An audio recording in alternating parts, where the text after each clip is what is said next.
வணக்கம். இன்றைய முக்கிய செய்திகள். புதுச்சேரி வந்த சென்னை உயர்நீதிமன்ற தலைமை நீதிபதியை துணைநிலை ஆளுநர் கைலாஸ்நாதன் வரவேற்றார். அரசுமுறை பயணமாக புதுச்சேரி வந்துள்ள சென்னை உயர்நீதிமன்றத்தின் தலைமை நீதிபதி நீதியரசர் சுஷ்ருத் அரவிந்த் தர்மாதிகாரி இன்று புதுச்சேரி ஆளுநர் மாளிகையில் துணைநிலை ஆளுநர் கைலாஸ்நாதனை மரியாதை நிமித்தமாக நேரில் சந்தித்தார். அப்பொழுது துணைநிலை ஆளுநர் உயர் நீதிமன்ற தலைமை நீதிபதிக்கு பூங்கல் தெளித்து வாழ்த்துக்களை தெரிவித்தார்.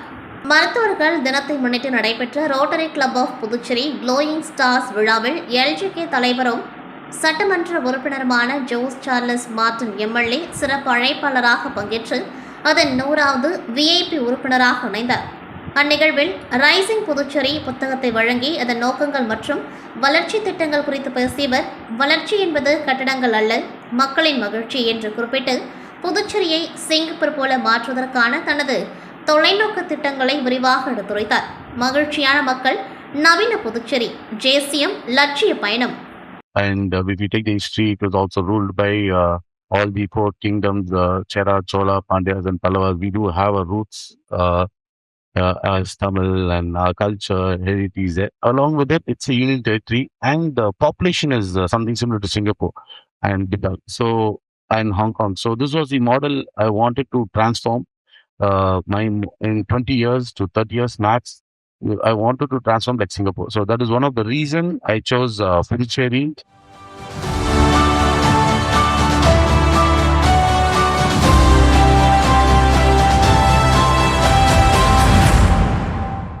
புதுச்சேரியில் உள்ள ஈஸ்ட் கோஸ்ட் ஹாஸ்பிட்டல்ஸ் தனது டாக்டர் இசி ரோபோட்டிக் அறுவை சிகிச்சை அமைப்பின் மூலம் 15க்கும் மேற்பட்ட சிக்கலான அறுவை சிகிச்சைகளை வெற்றிகரமாக நிறைவு செய்துள்ளதாக தெரிவித்துள்ளது. இந்த தொழில்நுட்பத்தின் மூலம் ஹெர்னியா, பித்தப்பை, புரோஸ்டேட், சிறுநீரகம், பெருங்குடல், மகளிர் நோய் மற்றும் உடல் பருமன் தொடர்பான அறுவை சிகிச்சைகள் துல்லியமாக மேற்கொள்ளப்பட்டு குறைந்த வலி, குறைவான இரத்த இழப்பு, விரைவான குணமடைதல் உள்ளிட்ட பலன்கள் கிடைப்பதாக மருத்துவமனை நிர்வாகம் தெரிவித்துள்ளது.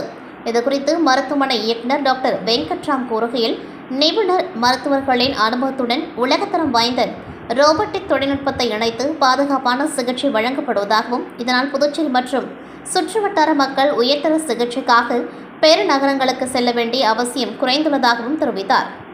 தமிழக வெற்றிக் கழகம் சார்பில் ஆர்கே நகர் தொகுதியில் போட்டியிட்டு வெற்றி பெற்ற மரிய வில்சன் தற்பொழுது தமிழக நிதியமைச்சராக பதவி வகித்து வருகின்றார். இந்நிலையில் கடந்த 2022ஆம் ஆண்டு ஆகஸ்ட் 8ஆம் தேதி தொழில் போட்டி காரணமாக புதுச்சேரி எழில் நகரில் வசித்து வந்த தனது உடன்பிறந்த சகோதரர் மரிய கில்லோத் மற்றும் அவரது மனைவி கேரளின் ஆகியோரின் வீட்டிற்குள் அத்துமீறி நுழைந்து உருட்டுக்கட்டையால் தாக்கி கொலை மிரட்டல் விடுத்தார். இந்த சம்பவத்தில் காயமடைந்த மரிய கில்லோத் மற்றும் அவரது மனைவி கேரளின் ஆகியோர் லாஸ்பேட்டை காவல் நிலையத்தில் அளித்த புகாரின் பேரில் வீட்டிற்குள் அத்துமீறி நுழைதல், தாக்குதல், சொத்திற்கு சேதம், ஆபத்தான ஆயுதத்தால் காயம் ஏற்படுத்துதல், பெண்ணின் மானத்தை அவமதித்தல், கொலை மிரட்டல் மற்றும் கூட்டு சதி உள்ளிட்ட பல்வேறு பிரிவுகளின் கீழ் போலீசார் வழக்கு பதிவு செய்தனர். இந்த வழக்கு புதுச்சேரி 1வது குற்றவியல் நீதிமன்றத்தில் விசாரணையில் இருந்து வருகின்றது. வழக்கு விசாரணைக்காக பலமுறை வாய்தா வழங்கப்பட்ட போதிலும் அமைச்சர் மரிய வில்சன் தொடர்ந்து நீதிமன்றத்தில் ஆஜராகவில்லை. இதனிடையே இந்த வழக்கில் குற்றப்பத்திரிகை தாக்கல் செய்யப்பட்டுள்ள நிலையில் குற்றப்பத்திரிகையை நேரில் பெற்றுக்கொள்வதற்காக இன்று புதுச்சேரி 1வது குற்றவியல் நீதிமன்றத்தில் கட்டாயம் ஆஜராக வேண்டும் என்று நீதிபதி சேரலதன் உத்தரவிட்டிருந்தார். இந்த வழக்கின் விசாரணை இன்று மீண்டும் நடைபெற்றது. ஆனால் தமிழக சட்டப்பேரவை கூட்டத்தொடர் நடைபெற்று வருவதால் நேரில் ஆஜராக இயலாது என தெரிவித்து மேலும் அவகாசம் கோரி அமைச்சர் மரிய வில்சன் தரப்பில் மனு தாக்கல் செய்யப்பட்டது. இதனை விசாரித்த நீதிபதி சேரலாதன் அமைச்சர் தரப்பின் கோரிக்கையை கடுமையாக விமர்சித்தார். ஏற்கனவே சட்டப்பேரவை கூட்டத்தொடரை காரணம் காட்டி 15 நாட்கள் அவகாசம் வழங்கப்பட்டது. ஆனால் சட்டப்பேரவை 3 நாட்கள் மட்டுமே நடைபெற்றது என்பதை தொலைக்காட்சி வாயிலாக தெரிந்து கொண்டேன். அலுவலக பணிகளில் சிரமம் ஏற்படக்கூடாது என்பதற்காகவே விடுமுறை நாளான சனிக்கிழமை அன்று ஆஜராகுமாறு உத்தரவிட்டேன். இருப்பினும் இன்றும் ஆஜராகாமல் மீண்டும் ஜூலை 22ஆம் தேதி வரை அவகாசம் கோரியிருக்கிறீர்கள். அன்றும் சட்டப்பேரவை கூட்டத்தை காரணம் காட்டி ஆஜராகாமல் தவிர்க்க வாய்ப்புள்ளது என்று நீதிபதி கருத்து தெரிவித்தார். இதையடுத்து அமைச்சர் மரிய வில்சன் வரும் ஜூலை 10ஆம் தேதி கட்டாயம் நீதிமன்றத்தில் நேரில் ஆஜராக வேண்டும் என்று நீதிபதி உத்தரவிட்டார். விசாரணையின் பொழுது அமைச்சர் மரிய வில்சன் வீடியோ கான்பரன்ஸ் வாயிலாக ஆஜராக அனுமதிக்குமாறு அவரது வழக்கறிஞர் நீதிபதியிடம் கோரிக்கை வைத்தார். அதற்கு நீதிபதி மறுப்பு தெரிவித்தார். இந்த வழக்கில் இதுவரை ஒருமுறை கூட குற்றம் சாட்டப்பட்டவர் நீதிமன்றத்தில் நேரில் ஆஜராகவில்லை. குற்றப்பத்திரிகையை நேரில் வந்து பெற்றுக்கொள்வதே சட்ட நடைமுறை. எனவே வீடியோ கான்பரன்ஸ் மூலம் ஆஜராக அனுமதி வழங்க முடியாது, கட்டாயம் நேரில் ஆஜராக வேண்டும் என்று நீதிபதி திட்டவட்டமாக தெரிவித்தார். இந்த உத்தரவால் அமைச்சர் மரிய வில்சன் வரும் ஜூலை 10ஆம் தேதி புதுச்சேரி முதலாவது குற்றவியல் நீதிமன்றத்தில் நேரில் ஆஜராக வேண்டிய கட்டாயம் ஏற்பட்டுள்ளது. புதுச்சேரியில் போதைப் பொருட்கள் நடமாட்டத்தை முற்றிலும் தடுப்பதற்கும் குற்ற சம்பவங்களை தடுப்பதற்கும் பல்வேறு முன்னெச்சரிக்கை நடவடிக்கைகள் காவல்துறை சார்பில் மேற்கொள்ளப்பட்டு ரோந்து பணி தீவிரப்படுத்தப்பட்டுள்ளது. மேலும் வில்லியனூர் பகுதியை அடுத்த ஆரியூர் கிராமத்தில் இளைஞர் 3 பேர் அப்பகுதியைச் சேர்ந்த இளைஞர்கள் மற்றும் மாணவர்களுக்கு கஞ்சா விற்பனை செய்வதாக வில்லியனூர் போலீசாருக்கு ரகசிய தகவல் கிடைத்துள்ளது. அதன் பேரில் சம்பவ இடத்திற்கு வில்லியனூர் காவல் நிலைய உதவி ஆய்வாளர் திருமுருகன் மற்றும் காவலர்கள் ரகசியமாக சென்று கஞ்சா விற்பனை செய்த 3 பேரை மடக்கி பிடித்து அவர்களிடமிருந்து 50 கிராம் கஞ்சா பாக்கெட்டை பறிமுதல் செய்து காவல் நிலையம் அழைத்து வந்து விசாரணை மேற்கொண்டார்கள். விசாரணையில் ஆரியூர் பகுதியைச் சேர்ந்த செந்தில்குமார், சதீஷ்குமார் மற்றும் எம்என் குப்பத்தை சேர்ந்த கதிரவன் என்பதும், புதுச்சேரி துப்ராயப்பேட்டை பகுதியைச் சேர்ந்த தினேஷ் என்பவரிடமிருந்து கஞ்சா பாக்கெட்டுகளை வாங்கி வந்து விற்பனை செய்வதாக விசாரணையில் தெரிந்தது.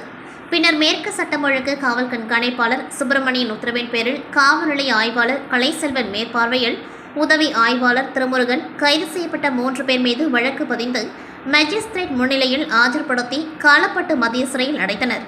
தட்டாஞ்சாவடி தொகுதிக்குட்பட்ட கொக்கு பார்க் மற்றும் வெங்கடேஸ்வர நகர் பகுதிகள் வழியாக செல்லும் வாய்க்கால்களில் மழைநீர் தடையின்றி செல்லும் வகையில் ஏற்பட்டுள்ள அடைப்புகள் மற்றும் தடைகளை அகற்ற நடவடிக்கை எடுக்க வேண்டும் என பகுதி மக்களின் கோரிக்கையை தொடர்ந்து தட்டாஞ்சாவடி தொகுதியின் முன்னாள் சட்டமன்ற உறுப்பினரும் என்ஆர் காங்கிரஸ் நிர்வாகியுமான அசோக் ஆனந்தன் அவர்கள் சம்பந்தப்பட்ட துறை அதிகாரிகளுடன் நேரில் ஆய்வு மேற்கொண்டார். கொக்குப்பாலம் பகுதியில் தேங்கியிருந்த மணல் மற்றும் கழிவுகளை உடனடியாக அகற்றவும், சேதமடைந்த மற்றும் அடைப்பு ஏற்பட்டிருந்த குழாய்களை சீரமைக்கவும் அதிகாரியிடம் கேட்டுக்கொண்டார். அதேபோல் வெங்கடேஸ்வர நகர் பகுதியில் உடைந்திருந்த குழாய்களை பார்வையிட்டு அவற்றை உடனடியாக சீரமைத்து வரவிருக்கும் மழைக்காலத்தில் மழைநீர் மற்றும் கழிவுநீர் தடையின்றி வெளியேறும் வகையில் தேவையான நடவடிக்கைகளை மேற்கொள்ள அதிகாரிகளுடன் ஆலோசனை நடத்தினர். மழைக்காலங்களில் பொதுமக்கள் எந்தவித சிரமமுமின்றி பாதுகாப்பாக இருக்க தேவையான அனைத்து முன்னெச்சரிக்கை பணிகளும் விரைந்து மேற்கொள்ளப்படும் என அவர் தெரிவித்தார்.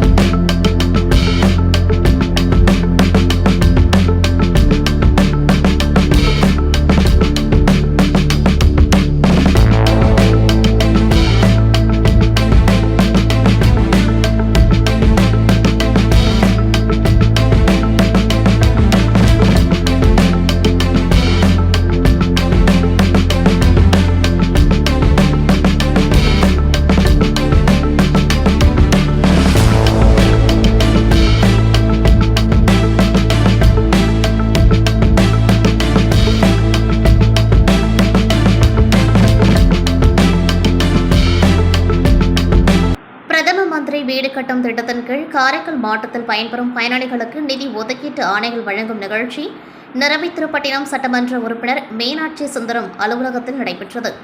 நிகழ்ச்சியில் முதற்கட்ட தவணை நிதி பெறும் 26 பயனாளிகள் மற்றும் 2ஆம், 3ஆம் கட்ட தவணை நிதி பெறும் 18 பயனாளிகள் என மொத்தம் 46 பேருக்கு சுமார் ரூபாய் 42 லட்சம் மதிப்பிலான நிதி ஒதுக்கீட்டு ஆணைகளை நரவித்திருப்பட்டினம் சட்டமன்ற உறுப்பினர் மீனாட்சி சுந்தரம் வழங்கினார்.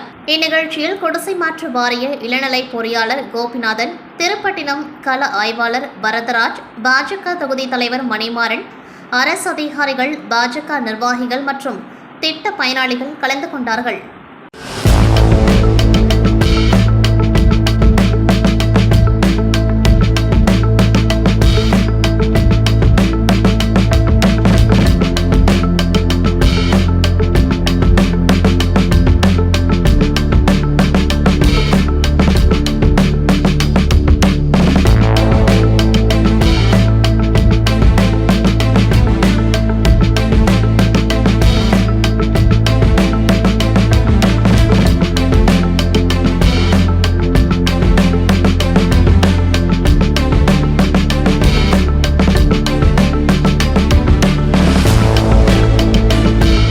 மாநிலம் மோசடு சட்டமன்ற அலுவலகத்தில் குடிசை மாற்று வாரியம் சார்பில் வீடு கட்டும் பயனாளிகளுக்கு முதல் தவணை நிதியை பெறுவதற்கான ஆணைகள் வழங்கும் நிகழ்ச்சி நடைபெற்றது.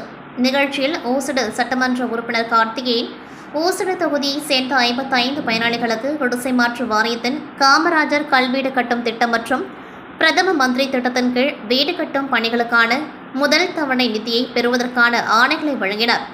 இந்நிகழ்ச்சியில் குடிசை மாற்று வாரியம் இளநிலை பொறியாளர் பாஸ்கர், தெற்கு வட்டார காங்கிரஸ் தலைவர் KSK சங்கர் பாபு ரெட்டியார், வடக்கு வட்டார காங்கிரஸ் தலைவர் ராமு, ஊசுடு தொகுதி காங்கிரஸ் கட்சி நிர்வாகிகள், பொதுமக்கள் மற்றும் பயனாளிகள் திரளாக கலந்து கொண்டார்கள்.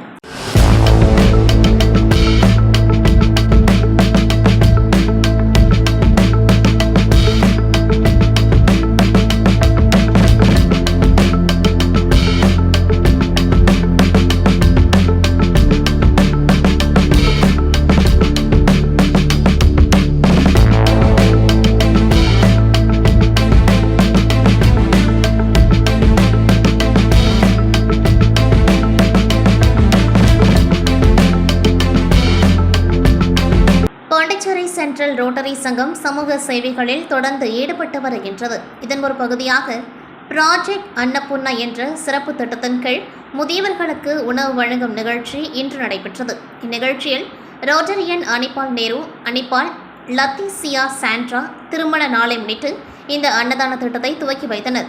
முன்னதாக திருமண நாளை முன்னிட்டு முதியோர் இல்லத்தில் அனிபால் நேரு, அனிபால் லத்தீசியா சாண்ட்ரா கேக் வெட்டி அனைவருக்கும் பரிமாறப்பட்டது. பின்பு இல்லத்தில் உள்ள கன்னியாஸ்திரிகள் அனிபால் நேரு, அனிபால் லத்தீசியா சாண்ட்ராவுக்கு பிரார்த்தனையில் ஈடுபட்டனர். பின்பு கன்னியாஸ்திரிகள் மற்றும் முதியோர்கள் அனைவரும் தங்களது வாழ்த்துக்களை பரிமாறிக்கொண்டார்கள்.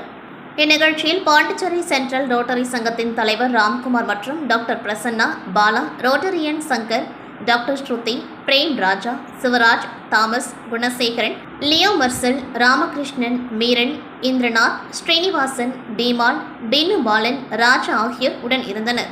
மேலும் இந்நிகழ்ச்சியானது ஆதரவற்ற முதியோர்களை அரவணைத்து அவர்களுக்கு சுவையான மற்றும் சத்தான உணவு வழங்கிய ரோட்டரி சங்கத்தின் இந்த நற்பணியை அப்பகுதி மக்கள் வெகுவாக பாராட்டி வருகின்றனர்.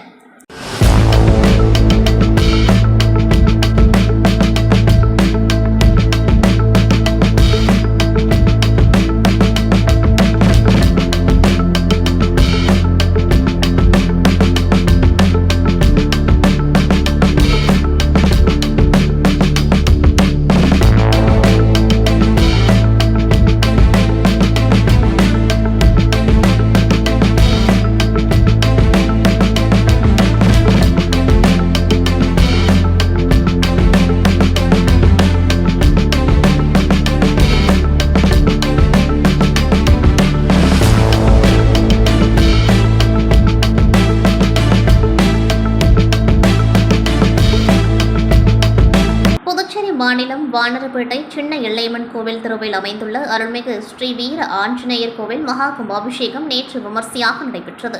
முன்னதாக 2ஆம் தேதி வியாழக்கிழமை அன்று மாலை துவங்கி கணபதி ஹோமம், சாந்தி ஹோமம், சங்கல்பம், ரக்ஷபந்தனம், இயந்திரம் பதித்தல், முதல் கால யாக பூஜை, பூரணாகதி மற்றும் மகா தீப ஆராதனை நடைபெற்று அதனைத் தொடர்ந்து முக்கிய நிகழ்வான 3ஆம் தேதி அன்று காலை கோபூஜை, சுமங்கலி பூஜை, கன்னிகா பூஜை, 2ஆம் கால யாக பூஜைகள் தொடர்ந்து கும்பங்கள் அலங்கரிக்கப்பட்டு கடம் புறப்பாடு மகா கும்பாபிஷேகம் நடைபெற்றது.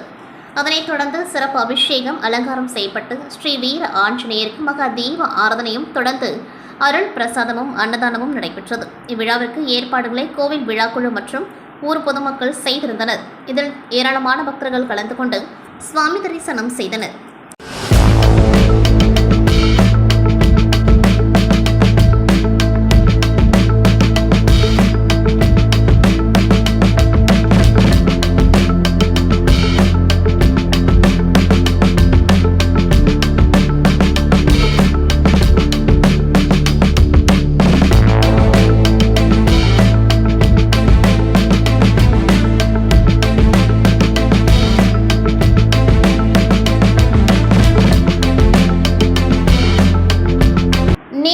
வினாத்தாள் கசிவுக்கு பொறுப்பேற்று நீட் தேர்வை உடனடியாக ரத்து செய்ய வேண்டும் மற்றும் மத்திய கல்வித்துறை அமைச்சர் தர்மேந்திர பிரதான் பதவி விலக வேண்டுமென வலியுறுத்தி அனைத்திந்திய மாணவர் பெருமன்றம் சார்பில் நாடு தழுவிய கவனஈர்ப்பு ஆர்ப்பாட்டம் நடைபெற்றது. அதன் ஒரு பகுதியாக புதுச்சேரி ராஜா தியேட்டர் சிக்னல் அருகே நடைபெற்ற கண்டன ஆர்ப்பாட்டத்திற்கு AISF மாநில துணைத் தலைவர் பிரவீன் தலைமை தாங்கினர்.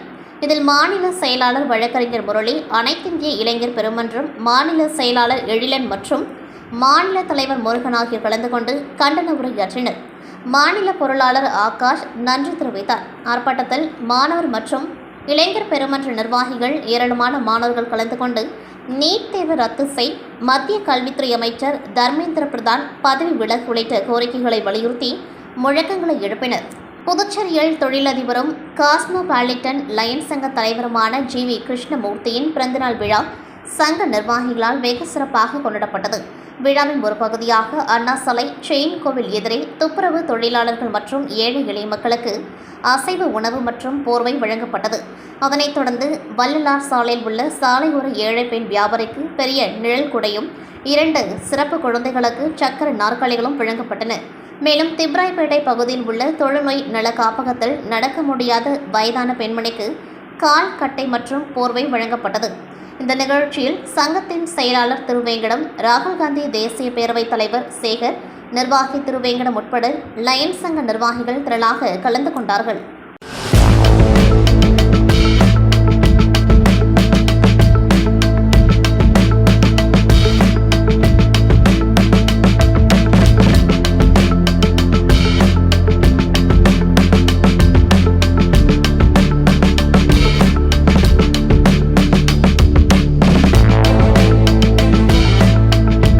புதுச்சேரி பாரதிதாசன் கல்லூரி எதிரே அமைந்துள்ள பழமையான பேருந்து நிழற்குடையை உடனடியாக புதுப்பிக்க வேண்டும் என முன்னாள் சட்டமன்ற உறுப்பினர் நந்தா சரவணன் பொதுப்பணித்துறை அதிகாரிகளிடம் மனு அளித்தார்.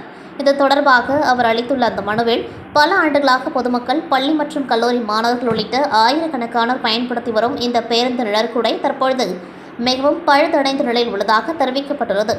மேற்கூரை சேதமடைந்துள்ளதால் மழை காலங்களில் பயணிகள் கடும் சிரமத்தை எதிர்கொள்வதுடன் போதிய இருக்கை வசதி, மின் விளக்கு மற்றும் சுத்தமான சுற்றுப்புறம் உள்ளிட்ட அடிப்படை வசதிகளும் இல்லாத நிலை இருப்பதாக குறிப்பிடப்பட்டுள்ளது.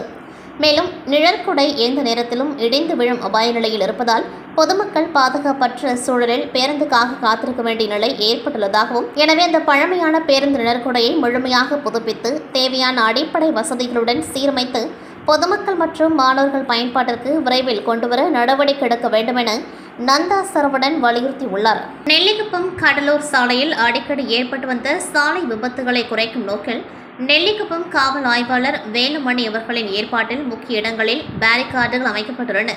இந்த நடவடிக்கை மூலம் வாகன ஓட்டிகள் வேகத்தை கட்டுப்படுத்தி பாதுகாப்பாக பயணிக்க வழிவகை செய்யப்பட்டுள்ளதாக காவல்துறை தெரிவித்துள்ளது.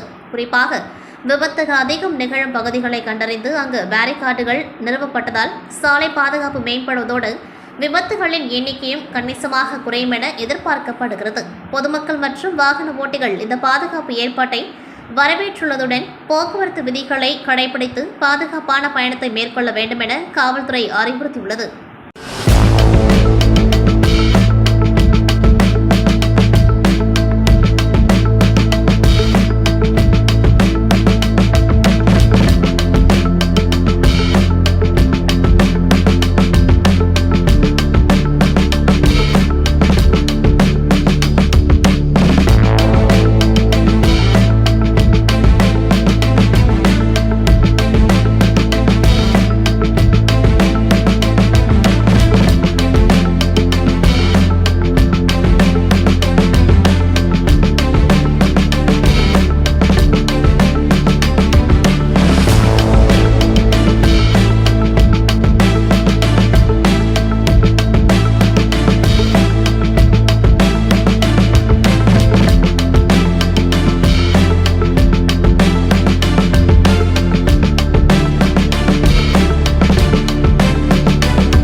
நிறைவடைகின்றது. நன்றி, வணக்கம்.